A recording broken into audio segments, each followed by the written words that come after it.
আসসালামু আলাইকুম। টাকার গোলাম এপিসোড নাম্বার 13। আজকের এই পর্বে আপনাদের সকলকে স্বাগতম। তো আজকের পর্বটি অনেক ইন্টারেস্টেড এবং অনেক মজাদায়ক হতে চলেছে, কেননা আজকের এই পর্বে অনেকের মুখোশ খুলে যাবে এবং অনেকেরই আসল গোপন তথ্য ফাঁস হবে এবং এই পর্বে দেখা যাবে যে ঋতু গোলামের প্রতি আকর্ষিত হতে যাবে, কিন্তু গোলাম ঋতুকে বারে বারে ইগনোর করবে, কেননা গোলাম তার আসল পরিচয় এই পর্বে প্রকাশ পাবে।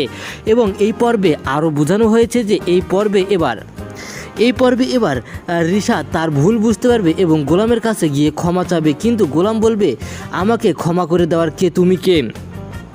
কিন্তু এই পর্বে আরও যেসব কাহিনী থাকতেছে তা নিয়ে আজকের এই ভিডিও। তো বন্ধুরা, চলেন এই ভিডিওটা শুরু করার আগে 12 নম্বর পর্বে কী হয়েছে তা নিয়ে একটু আলোচনা করে দেখা আসা যাক।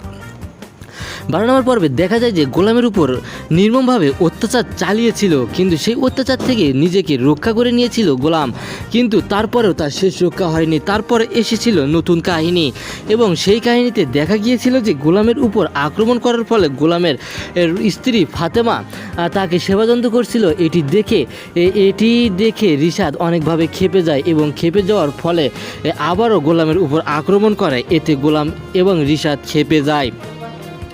এই গোলামের উপর আক্রমণ দেখে ফাতেমা রিশাদের সঙ্গে অনেক খারাপ ব্যবহার করে এবং রিশাদকে উচিত শিক্ষা দেওয়ার জন্য তার বাড়ি থেকে রিশাদকে নিয়ে যাওয়া হয়েছিল এবং রিশাদকে নিয়ে যে তার অবস্থা খারাপ করার জন্য অনেকগুলো মানুষকে ডেকে নেওয়া হয়েছে এবং সেখানে এসে আসলে গোলামের আসল তথ্য ফাঁস করে দেওয়া হয়েছে। আসলে গোলাম না, এ তো হলো শেহজাদ। তো বন্ধুরা, আগামী পর্বে আরও যেসব কাহিনী থাকতেছে সেসব হলো এবার রিশাদ তার ভুল বুঝতে পেরে গোলামের কাছে ক্ষমা চাবে, কিন্তু গোলাম বলবে গোলামকে আসল পরিচয় ফিরে আসতে বললে গোলাম বলবে না, আসল পরিচয় ফিরে আসা এখন যাবে না, কেননা সেই নাটকের ভিলেন রয়েছে দাউদ খানের আসল বিচার না করা পর্যন্ত গোলামই থাকবে, গোলাম থেকে কখনোই শেহজাদ হবে না।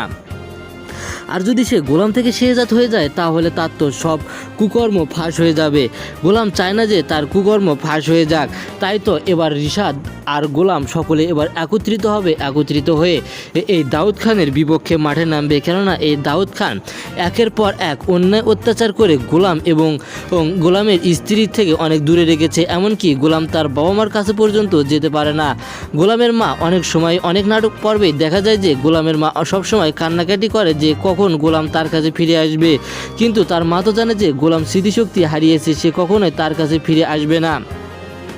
এ নিয়ে অনেক দুশ্চিন্তার মুখে পড়ে যায় গোলামের স্ত্রী এবং গোলামের মা, কিন্তু গোলামের স্ত্রীর জন্য আজ গোলাম পুরোপুরিভাবে সুস্থ হয়েছে, কেননা গোলামের স্ত্রী যদি গোলামের এরকম ভালো ট্রিটমেন্ট না করতো তাহলে গোলাম হয়তোবা কখনোই স্মৃতিশক্তি ফিরে পেত না। আর যদি গোলাম স্মৃতিশক্তি না ফিরে পেত তাহলে গোলামি থেকে যেত, গোলাম কখনোই শেহজাদ হতে পারতো না। তো বন্ধুরা, আজকের ভিডিওটা কেমন লাগলো অবশ্যই কমেন্ট বক্সে জানিয়ে দিবেন আপনারা, এবং আপনারা যদি এর পরবর্তী ভিডিও দেখতে চান তাহলে অবশ্যই চ্যানেলে সাবস্ক্রাইব করে পাশে থাকবেন পরবর্তী ভিডিওর জন্য।